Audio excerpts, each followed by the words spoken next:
Hi friends, please subscribe to Amravati Media and press the bell icon for more latest updates. జనసేనతో పొత్తు లోకేష్కు ఇష్టం లేదా? ఇతర పార్టీలతో కలిసి ప్రభుత్వాన్ని ఏర్పాటు చేయడంపై మంత్రి నారా లోకేష్ సంతృప్తిగా లేరు. అయితే రాజకీయంగా అనివార్య పరిస్థితులలో మాత్రమే జనసేన బీజేపీతో కలిసి ఎన్నికలకు వెళ్లారనేది బహిరంగ రహస్యమే. నిజానికి గత ఎన్నికలలో మరీ ముఖ్యంగా జనసేనతో పొత్తు పెట్టుకోవడం లోకేష్కు ఏమాత్రం ఇష్టం లేదని విశ్వసనీయ వర్గాల సమాచారం.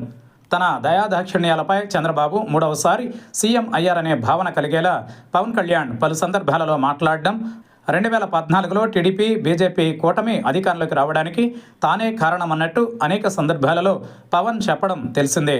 అవన్నీ కూడా లోకేష్ మనసును చివుక్కుమనిపించాయి. ఆ అనుభవాల దృష్ట్యా 2024 ఎన్నికలలో జనసేనతో పొత్తుకు లోకేష్ వ్యక్తిగతంగా వ్యతిరేకమని ఆయన సన్నిహితులు చెప్పిన మాట.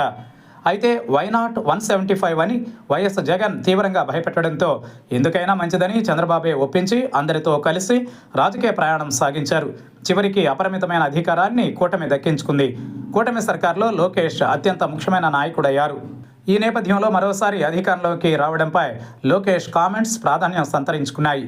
నూతన పార్లమెంటరీ పార్టీ అధ్యక్షులు, ప్రధాన కార్యదర్శులతో పాటు జోనల్ కోఆర్డినేటర్లతో ఉండవల్లిలోని నివాసంలో నిర్వహించిన సమావేశంలో మంత్రి లోకేష్ మాట్లాడారు. 1999లో మాత్రమే మనం రెండవసారి గెలిచామని అన్నారు. ఆ చరిత్ర తిరగరాయాల్సిన బాధ్యత మనపై ఉందని లోకేష్ అన్నారు.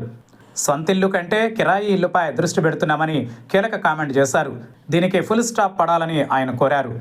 ఈ కామెంట్స్ చాలు పొత్తుపై లోకేష్ అసంతృప్తిగా ఉన్నారని తెలుసుకోవడానికి. సొంతంగా ప్రభుత్వాన్ని ఏర్పాటు చేసుకునేలా పార్టీ బలపడాలనేది ఆయన ఆకాంక్ష. సొంతిల్లు కంటే కిరాయి ఇల్లుపై దృష్టి పెడుతున్నామనే లోకేష్ మాటలకు సొంత కాళ్లపై కంటే జనసేన బీజేపీలపై ఆధారపడడానికే ప్రాధాన్యం ఇస్తున్నామనే అర్థం ధ్వనిస్తోంది. ఈ ధోరణిలో మార్పు రావాలనే గట్టి పట్టుదలతో లోకేష్ ఉన్నారు. టీడీపీ భవిష్యత్తు దృష్ట్యా ఇది మంచి ఆలోచన. అయితే ఎంతవరకు పార్టీని బలోపేతం చేసుకుంటారో చూడాలి.